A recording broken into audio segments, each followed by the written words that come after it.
Ever since then, they have dazzled us with their incredible tunes, their unforgettable platform heels, the satin suits, and they've got a place, quite rightly, in British pop culture. So to honour the legacy, we have two Abba superfans, Andrew Boardman and Jane Henry. Welcome, Andrew. Welcome, Jane. Yep.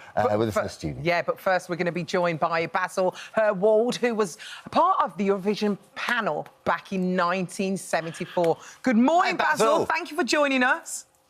Good morning. Yeah, I wasn't part of the panel. I was one of 10 jurors. Oh, I do beg my pardon. Each country chose 10 jurors, 5 under the age of 21 and 5 over the age of 21. And it was them who voted, had one vote each to vote for the winning song. Gotcha. I've been put in my place. There you go. So you as one of the jurors, how did it actually come about? Did you go and apply for it? How did you get the job? I saw a little note in university and I thought, yes, I fancy an all-expenses-paid trip down to Brighton for a couple of days. And I applied, and then a letter came a few days later appointing me, but with the shock that I wouldn't be going to Brighton, I'd be going to London instead.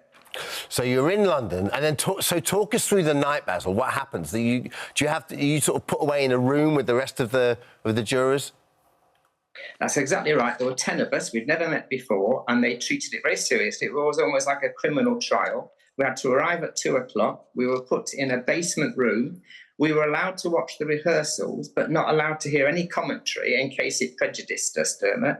And then we were allowed to, then we had a break, then we all talked about the songs, and then we all came back to watch the actual show. But again, we couldn't hear, for example, Katie Boyle, the lady you thought was Margaret Thatcher, and we couldn't hear the British commentator. So we just had to make a decision on the songs, and we also had the lyrics before us.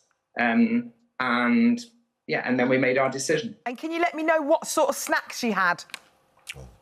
No, I've had a life since then, Alison. No, I can't remember. It was BBC Food, so I'm afraid it wasn't up to much. I remember that one. Oh, fair. No, that's good to know. That's good to know. So how do you actually when you actually heard the song Waterloo? I mean, it's so famous now. What feelings run through you, and do you still feel the same now? Well, here, I don't know if you can see this. That's the list that we were given on the day. Yeah. And it shows you who's singing and the order they came in. So you need to be kind to me because this is 50 years ago. Eurovision wasn't then like the huge thing it is now. It was very sedate. People wore evening dress. They clapped politely. There wasn't the sort of thing there is now with millions of people there. And you also need to remember that in those days, you hadn't heard the songs before the night. So on the afternoon, we heard the Swedish song for the first time, and they sang in Swedish, by the way. They weren't due to sing in English. We didn't even have the lyrics in English. And they were 8th. So they were after 2 other groups, the Israeli group and the Yugoslav group.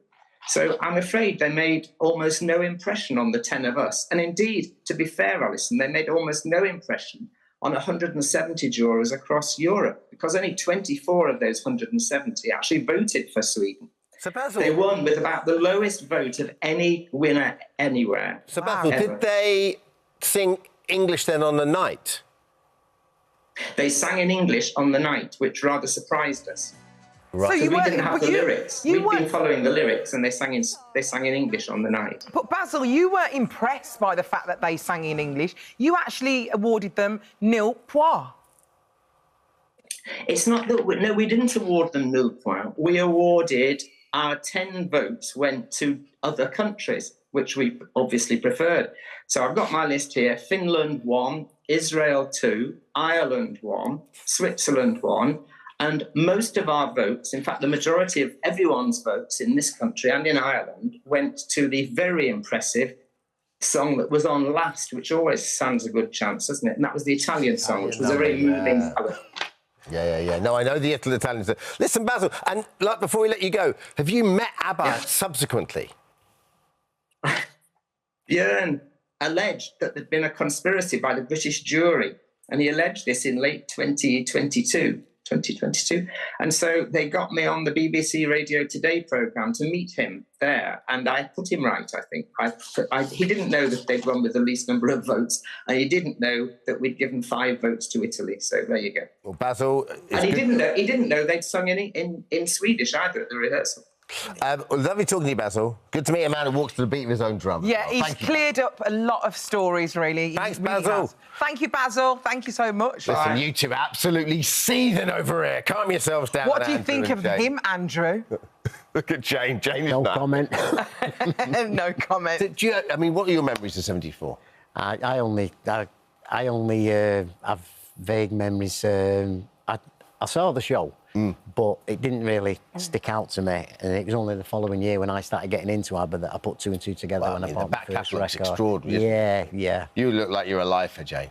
Yeah. You were there since Totally. '74. I was sitting on the carpet in the living room watching, and Abba came on, and instantly, wow, mesmerised. Next day, please make me the costume, Mum. And, you know, a couple of years later, taught me to crochet and I made my first hat. And So Can I sweet. just say, you look Yeah. absolutely... Can you stand up and just show us this outfit? You look incredible. A super trooper. How Lights are long- gonna... Can we lights find her, please? How long did it take to make this outfit? I started on Monday. Really? This Monday? Yeah, Monday. For this to Yeah, come on the show today? I wanted to make something new so I could debut the outfit. Oh, on you the look show. incredible. And so, Andrew, your whole thing is the memorabilia, right? You love the Yeah, memorabilia. So you've got, what, £60,000 worth? Wow. Where did it all begin? And, you know, talk us through a little bit of it. So, Well, as I say, 1975, I Do, when I heard the saxophone, that was really the start of it. I needed the record, I wanted to buy the record, and it was then when I realised it was Abba the year before that I put two and two together. And I started collecting seriously 1977, and it's just grown. have you got a lot of that vinyl from the 70s? Everything, yeah. I heard that you paid for this from your very first paper round, is that right? I did. My dad used to give us 35 pence a week spends, and I thought, I'm never going to be able to buy the records, the albums and things I want. So got myself a paper round up at 6 o'clock every morning, straight after school before my homework, did my paper round 6 days a week, and then just used to go to the record stores, and yeah, that's how it all So started. lovely. What's your favourite song? My favourite song was You had to When pick All one. Is Said and Done. I think they should have finished with that because it's an absolute classic. Yeah. Well, what about you? For you, it's always been the outfits, Jane. Yeah, I think the outfits, that was where I got my fascination with Abba. But again, I have, you know, vinyl. I actually went to piano lessons because I wanted to play the piano like Benny, and guitar lessons. And, you know, so I wouldn't have done that without Abba. I wouldn't have learned to sew without Abba. And, you know, I have a collection, but nothing like what Andrew has. And yes, I got 40p a week pocket money, you know, but I kind of worked out that if I did things like go to piano and guitar, Abba would be in my life because it was an excuse to buy Abba music sheets and so on. So that was my way of bringing Abba in, because at that time I didn't have any friends that liked Abba, but now we have this international Abba fan club, and we call it the Abba Friends Club. Yeah. Abba Friends Club. I want to Because join. there's, Abba you know, family. the Abba family, 550 of us last weekend, dancing from 7 o'clock till midnight, non-stop. And the best. I've met friends from all over the world. It's amazing. Do you have memories of, like, one gig that you've been to when you've seen them live that's probably the greatest? Well, I saw them live in '79, Friday night, the 9th of November at Wembley, and then Sunday on the 11th at Stafford Bingley Hall. So I managed to, at 16 years of age, Wow. it blew me away. And you've actually met them as well, haven't you? I've met Benny and Bjorn a few times, and Frida fleetingly, just wasn't quite close enough to speak to her when she was in the car, but I think I got a slight wave, but yeah. Thank you for bringing this memorabilia in. I've seen your costumes for your dog.